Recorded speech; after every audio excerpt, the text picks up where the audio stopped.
तो फिल्म की शुरुआत में हम मेन कैरेक्टर ब्रैड को देखते हैं, जो एक पायलट था। वो एयरपोर्ट पर आगे बढ़ रहा था, साथ ही अपनी बेटी से वीडियो कॉल पर बात भी कर रहा था। वो उसे कहता है कि मैं काम खत्म करके जल्दी तुमसे मिलने आऊंगा, जो सुन वो खुश हो जाती है। इसके बाद ब्रैड पायलट वाले केबिन में आकर अपने साथी पायलट से मिलता है और दोनों अपने अपने बारे में बातें करने लगते हैं। फिर फौरन बाद ब्रैड को बाहर बुलाया जाता है। एक ऑफिसर उसे बताता है कि इमरजेंसी की वजह से तुम्हें एक कातिल को अपने साथ ले जाना पड़ेगा, जो बहुत ही ताकतवर है, जिसका नाम टोनी है। ये जिम्मेदारी हम तुम्हें इसलिए दे रही है क्योंकि तुम काफी समझदार हो, जिस पर वो मान जाता है और अपने प्लेन के बाकी स्टाफ से आकर मिलता है। और ये लोग मुसाफिरों के बारे में बात करने लगते हैं कि सब आ गए हैं कि नहीं। और जैसे ही फिर सारे मुसाफिर आकर प्लेन में बैठ जाते हैं तो ये लोग फौरन अपनी उड़ान भरते हैं। ब्रैड अपने साथी पायलट को बताता है कि मैं अपनी बेटी से बहुत प्यार करता हूँ और बहुत जल्द उससे मिलने वाला हूँ। हमारे एक दूसरे के अलावा और कोई नहीं है। और फिर ये लोग रात तक प्लेन में सफर करते रहते हैं। लेकिन तभी अचानक मौसम बिगड़ने लगता है, जिस वजह से ब्रैड परेशान नजर आता है क्योंकि उसे कुछ ठीक नहीं लग रहा था। वो सभी मुसाफिरों को सीट बेल्ट बांधने के लिए कहता है। रेडियो के जरिए वो अपने सेंटर से बात करने की कोशिश भी करता है, पर उसकी बात नहीं हो पाती क्योंकि आहिस्ता आहिस्ता यहाँ के सारे रेडियोस काम करना बंद कर देते हैं। अब तभी अचानक बिजली का तेज झटका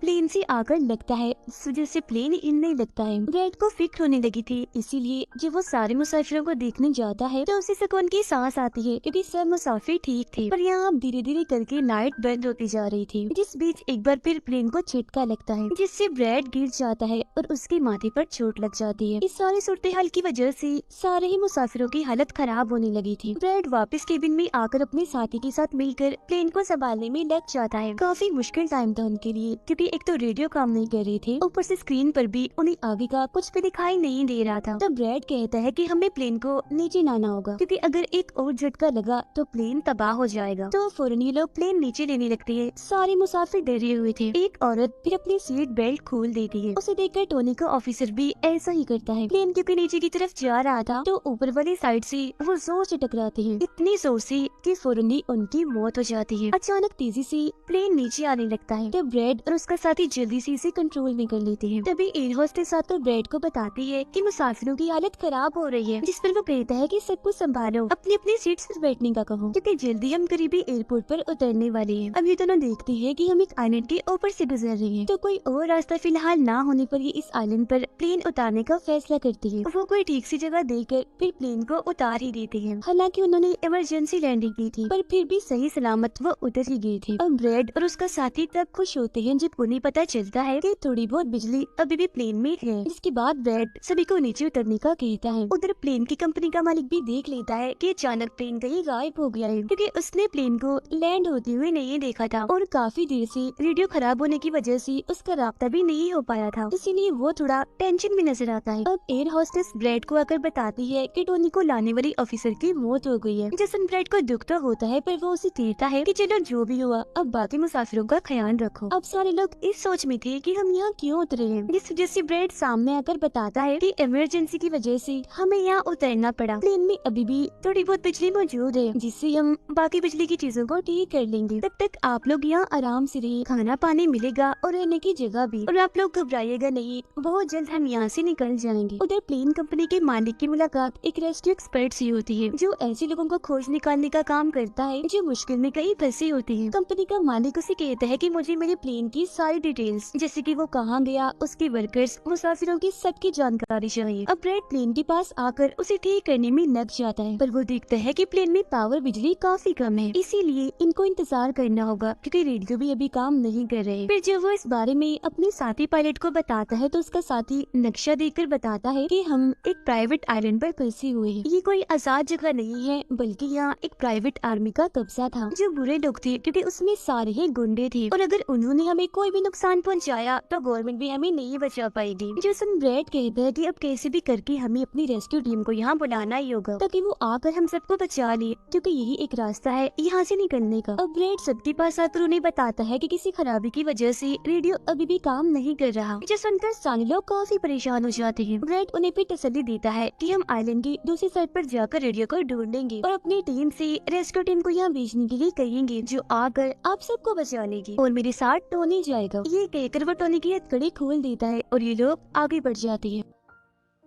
अब हम प्राइवेट आर्मी इन्हें जो बुरे लोग थे उनके हेड को देखते हैं, जिसके पास एक आदमी आकर बताता है कि यहाँ आइलैंड पर एक प्लेन आकर रुका है इमरजेंसी की वजह से, और उसके अंदर बहुत सारे लोग हैं जो अलग अलग मुल्कों से हैं। जो सुनकर प्राइवेट आर्मी का हेड उसे पैसे देता है इस जानकारी के, और फौरन अपनी टीम को तैयार होने का कहता है, क्योंकि शायद ये लोग उन्हें लौटने के इरादे से जाने वाले थे। आइलैंड के जंगल में ब्रैड और टोनी आगे बढ़ रहे होते हैं। टोनी ब्रैड से पूछता है कि तुमने मुझे आजाद क्यों किया और अब कहाँ लेकर जा रहे हो? तब ब्रैड उसे कहता है, क्योंकि मैं तुम्हारी वजह से सबको खतरे में नहीं डाल सकता, और यह एक खतरनाक प्राइवेट आर्मी है जिसका मेरे साथ मिलकर तुम्हें सामना करना है। वो फिर और भी बहुत सारे सवाल ब्रैड से करता है, और फिर अचानक ही चुप हो जाता है। तो जब ब्रैड पीछे मुड़कर देखता है तो टोनी वहाँ नहीं था, वो गायब हो गया था। उधर रेस्क्यू एक्सपर्ट प्लेन की जानकारी निकालने में लग जाता है। एक वीडियो में वो ब्रैड को देखता है जो झगड़ते हुए मुसाफिर से लड़कर उसे काफी मारता है। अब उसकी लड़ने की मारते देखकर रेस्क्यू एक्सपर्ट काफी खुश हो गया था, जिसके बाद वो एक प्राइवेट कंपनी के लीडर से बात करता है। कहता है कि आप लोग तैयार रहिए, कभी भी आपकी जरूरत हमें पड़ सकती है, जिस पर वो हाँ बोलता है। जंगल में आगे बढ़ते हुए ब्रैड एक खाली पड़ी फैक्ट्री में जाता है, जहाँ वो एक बंद रेडियो मशीन को ढूंढ ही लेता है और फिर उसे ठीक करके फोन लगाता है। हेल्पलाइन पर उसकी बात होती है, जिन्हें वो अपने प्लेन और इस आइलैंड के बारे में बताता है, लेकिन लाइन में कोई गड़बड़ी होने की वजह से सामने वाला इंसान उसकी बात सुन ही नहीं पाता। तब उसे एक आइडिया आता है, वो ये सारी चीजें अपने बेटे को लिखवा कर उसे अपने ऑफिस में बताने का कहता है। अब तभी एक आदमी आकर ब्रैड पर हमला कर देता है, तो वो उसे पकड़कर काफी मारता है और बेहोश कर देता है। तभी ब्रैड को महसूस होता है जैसे इस कमरे में कोई आ रहा है, इसीलिए जल्दी से वो छुप जाता है। पर वहाँ और कोई नहीं बल्कि टोनी था, जिसने बहुत सारे गुंडों को मारकर उनके हथियार ले लिए थे, और वो ब्रैड को आवाज लगाने लगता है। फिर जब ब्रैड सामने आता है तो कुछ हथियार वो उससे भी दे देता है। इसके बाद ये दोनों नीचे की तरफ आने लगते हैं। तब यहाँ उन्हें एक कैमरा मिलता है, जिसमें चल रही वीडियो से उन्हें पता चलता है कि वो खतरनाक प्राइवेट आर्मी यहाँ आने वाले लोगों को अगवा कर लेती है, और फिर उन लोगों की फैमिली से अच्छी खासी रकम लेती है उन्हें छोड़ने के बदले। जो देख वो समझ जाते हैं कि हमारे मुसाफिर भी खतरे में हैं। अब ये दोनों बाहर खड़ी गाड़ी में आकर बैठ जाते हैं और अपने मुसाफिरों की तरफ जाने लगते हैं। उधर जब सारे मुसाफिर बैठे हुए थे तो तभी उन्हें किसी गाड़ी की आवाज आती है। वो ये सोचकर काफी खुश हो जाते हैं कि जरूर ये ब्रैड है, पर ब्रैड नहीं, वहाँ तो वो खतरनाक प्राइवेट आर्मी थी। वो गोलियां चलाकर इन लोगों की तरफ बढ़ रहे थे। इन गोलियों की आवाज ब्रैड और टोनी ने भी सुन ली थी। प्राइवेट आर्मी का हेड पायलट से सभी मुसाफिरों की लिस्ट मांगता है। तब जल्दी से एयर होस्टेस उसे लिस्ट लाकर दे देती है। फिर वो हेड पूछता है कि तुम्हारा सीनियर पायलट ब्रैड कहाँ पर है, जिस पर वो बताता है कि किसी काम से वो जंगल में गया था पर अभी तक वापस नहीं आया। इसी दौरान एक औरत वहाँ से भागने की कोशिश करती है, पर वो लोग गोली चलाकर उसे मार देते हैं। ये आवाज सुनकर ब्रैड उनकी मदद करने के लिए भागता है, पर टोनी उसे रोक लेता है। गुंडे सारे मुसाफिरों को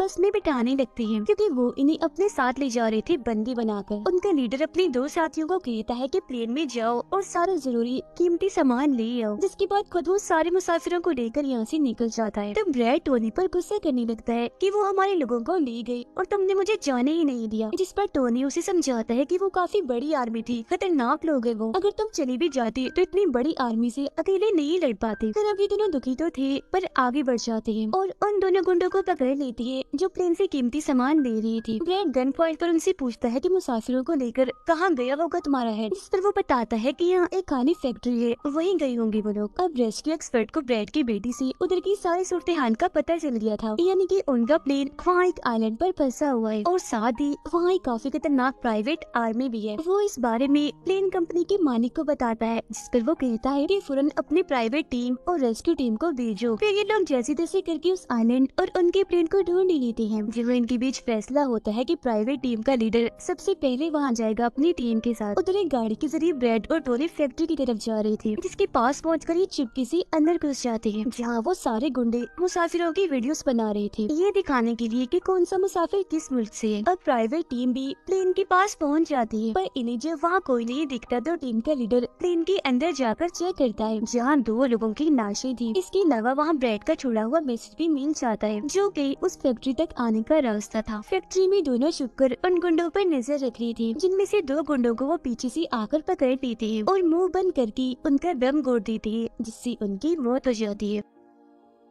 फिर ये खुफिया दरवाजे से आगे बढ़ते हैं और एक कमरे के बाहर जा पहुंचते हैं। उस कमरे के अंदर ही सारे मुसाफिरों को कैद किया हुआ था। वहाँ बहुत सारे गार्ड्स खड़े हुए थे, जिन्हें देखकर टोनी को काफी गुस्सा आ जाता है। इसीलिए वो वहाँ पड़ा हथौड़ा उठाकर एक एक करके सभी को मारता जाता है। फिर ब्रैड एक गुंडे से चाबी लेकर उन मुसाफिरों को कमरे से आजाद कर देता है। वो फिर सबको कहता है कि जल्द से जल्द प्लेन के पास पहुंचो, क्योंकि रेडियो के जरिए मैंने मदद मंगवाई है, रेस्क्यू टीम आती ही होगी। इसके बाद वो सब लोगों को बस में बिठाता है। तभी टोनी उसके पास आकर बताता है कि वहाँ बाहर बहुत सारे गुंडे खड़े हुए हैं, तो हम यहाँ से नहीं निकल सकते। वो जब भी मुसाफिरों को परेशान देखता है तो कहता है कि मैं मुसाफिरों का ध्यान भटकाऊंगा, जबकि टोनी तुम सभी मुसाफिरों को यहाँ से ले जाना। जो कहकर ब्रैड वहाँ से निकलकर गुंडों के पास आता है। उनके हेड से बात करता है कि मेरी टीम यहाँ आ रही है, इसीलिए तुम मेरे मुसाफिरों को छोड़ दो। अब तभी गुंडे आकर उसे मारने लगते हैं और उनका हेड कहता है कि ऐसे कैसे छोड़ दूं? पैसों के बगैर मैं किसी को नहीं छोड़ता। जिसके बाद अब वो गोली से जैसे ब्रैड को मारने वाला होता है कि तभी प्राइवेट टीम यहाँ आकर उन पर हमला कर देती है। वो काफी गोलीबारी करती है, जिसमें बहुत सारे गुंडे मारे जाते हैं। जिसके बाद वो ब्रैड को लेकर यहाँ से जाने लगते हैं। बस में बैठकर निकल जाते हैं। गुंडों का लीडर देखता है कि बाकी गुंडों के साथ साथ मेरा भाई भी मारा गया है, तो उसे काफी गुस्सा आता है। इसीलिए वो अपनी टीम को कहता है कि जल्दी करो, तैयारी पकड़ो, और हाँ, किसी को भी मत छोड़ना,